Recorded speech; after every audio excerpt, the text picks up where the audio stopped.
Hey guys, what's going on? Dr. Frank here, founder of AddictionMindset recovery coaching programs. And in today's brief video, I want to talk about my toxic relationship that I developed with weed or marijuana products, especially towards the end of my sobriety journey when it comes to those things. Here at Addiction Mindset Recovery Coaching, we help people quit nicotine, THC, energy drinks, and adult media content. So be sure to subscribe to the channel if you find today's video valuable. I want to preface my story like this, because this is going to be what I can most relate it to. Have you guys ever found yourself in a relationship with someone, and in the beginning of that relationship, it's new, it's fun, it's exciting. This could be a girlfriend or a boyfriend or whatever it is you're into, and it's the beginning of the relationship, you're doing things, it's a good time, and you bring this person around your friends and you're all having fun together. But then as the relationship unfolds over the course of the next few months, the next few years, the relationship takes a turn for the worst. It starts to become very toxic. And the worst part of a toxic relationship is, if you've ever been stuck in one, it's actually very hard to walk away from it. Like, you should. You know this person is bad news. Your friends and your family have told you, but you can't walk away. Well, that's kind of the relationship that I eventually developed with weed. And then I think a lot of people who are trying to quit, I think that's something that they're kind of going through. So a little bit about my story. I first started smoking weed when I was 23 years old. I did not smoke in high school. I never smoked when I was a teenager. And the first time I smoked, I was at my buddy's apartment. I remember we were on Elmwood here in Buffalo, New York, and it was one of the best nights ever. Like, we were passing a blunt around, and we were just dying laughing. I probably had a few drinks in me too, to be honest, and I had an amazing time. I remember sleeping like a rock. I woke up feeling not hungover. I felt refreshed the next day. It was just a really, really good feeling. It was a really new, fun, and exciting experience for me. And that lasted for a little bit. My weekends went from staying at the bars till 4 in the morning, getting drunk and getting into all sorts of trouble, to staying in with my buddies, and we'd have friends over, we'd smoke, we'd play some video games, watch some TV. And it was really a nice thing. I'll be honest too, my performance in school actually went up at the time. I felt it was significantly improving my anxiety. I felt well rested after smoking. And I want to say as a disclaimer, I never was someone who would smoke and then go do schoolwork, or smoke and go to work or anything like that. I only smoked a little bit in the evenings. At first it was just on weekends. But then as I got closer and deeper into that relationship, it's like you get a new girlfriend and you're staying at her house on the weekends, but now you're staying there Monday through Sunday. It was kind of like that. So over time, eventually it went from weekends to weeknights. And this is maybe where I should have started to pay a little bit closer attention. I couldn't really sleep unless I had smoked. And if I was going away, going out of town with family, I'd be very concerned with how I was going to find weed and how I was going to get weed, because I knew I was going to have insomnia if I didn't smoke. And I should have seen this as maybe the start of a negative relationship that I was starting to develop with weed, because here was that dependence starting to creep in. And I was pretty much totally oblivious to that, or ignoring it, because everything else was so great. Less anxiety, doing better in school, having more fun with my friends, smoking than I was drinking, all that good stuff. And as time went on, and actually during that year, another good thing, there was a whole year where all I would do is smoke, and I never chewed tobacco at night anymore. I actually quit nicotine through the use of THC products for a long time, which I eventually relapsed on as soon as I stopped smoking weed.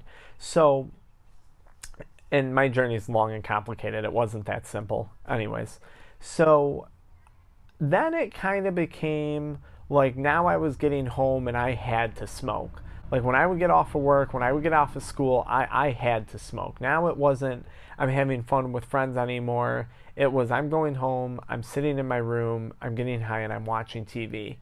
I'm not working at my schoolwork, I'm not working on my job, I'm not working on my real relationships. Now I'm starting to become kind of obsessed with my relationship with weed. And again, never was a full-time smoker during the day or anything like that. And this is where I should have seen things taking a negative turn, but I really didn't. And all around me, financially, I was running into trouble. I was starting to develop some weird health complications. I was starting to get some panic attacks and anxiety like I had never had before. The depression was getting worse. My weight was definitely changing. I actually at first gained a lot of weight, and then towards the end of my smoking career, I was losing a lot of weight, very unhealthy weight. It was really starting to impact me in a negative way. If you think about that toxic relationship that I described in the beginning, a toxic relationship, it takes your time, it takes your energy, it takes your drive, it takes your motivation, it takes your focus, right? You become obsessed with that person that you're in that toxic relationship with. And I was truly becoming obsessed with weed and the relationship that I was in with it. And when I would try and walk away, I couldn't.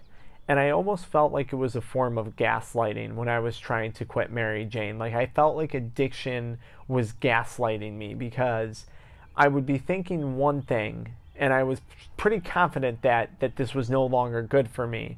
But that addictive voice in media and friends and other people would constantly be like, no, it's fine, it's good. No, that's not from the weed. You should smoke more weed if you're having anxiety. You should smoke more weed if you're having health problems, blah, blah, blah. And I really kind of started to fall for that. Like, in a sense, I say this, like, addiction gaslights a person.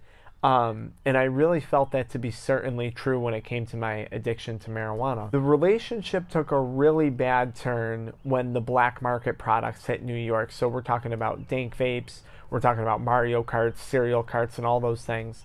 And being from New York, I didn't know, like, I honestly didn't know. I had a plug, he said these were good products. I looked at the packaging, yeah, it looked sketchy, but I didn't really think much of it. And I got really hooked on those. And this is where it went from, like, I'd almost argue a toxic relationship to a borderline abusive relationship. Because at this point now, my mental health is in the gutter, my finances are in trouble, my physical health is rapidly declining at this point in my journey. Hello guys, how are you? Good, thank you. And it was just really a terribly uncomfortable situation that I was experiencing. And no matter what I did, I couldn't walk away. I couldn't escape this portion of my journey. I don't know if this is where you're at. I don't know. But I think if it is, and this relates to you, you need to realize that this relationship that was once healthy, fun, something that was new and exciting, is no longer that. You're at a different point now, and that's okay. It's hard for people that leave a toxic relationship. To an outsider looking in, it's obvious. You got to get away from him. You got to get away from her. They're no good for you. They're not building you up. They're tearing you down. And you might be at that point in your relationship with weed, and you might have to step away for a while, or at the very least, take a little break from one another. That will help you decide if you want to go back. Assess life without this relationship and see if you enjoy it less or you enjoy it more. But like any relationship, like any breakup, give it time, because remember, in the beginning, in the first few weeks, the first few months, it might not feel so good. You might be frustrated, you might be having an issue. But give it 3 months. Give yourself a solid 3 months away from this relationship. Reassess things, and then make a judgment call from there. So I hope this video helps you guys out. I hope it sheds some light on some things, or gives you guys a different perspective on THC addiction and all the things that it entails. Follow me into the next video, guys, where I talk about some surefire ways you can quit vaping, quit smoking, some ways to make that an easier process for you, okay? I'll see you there.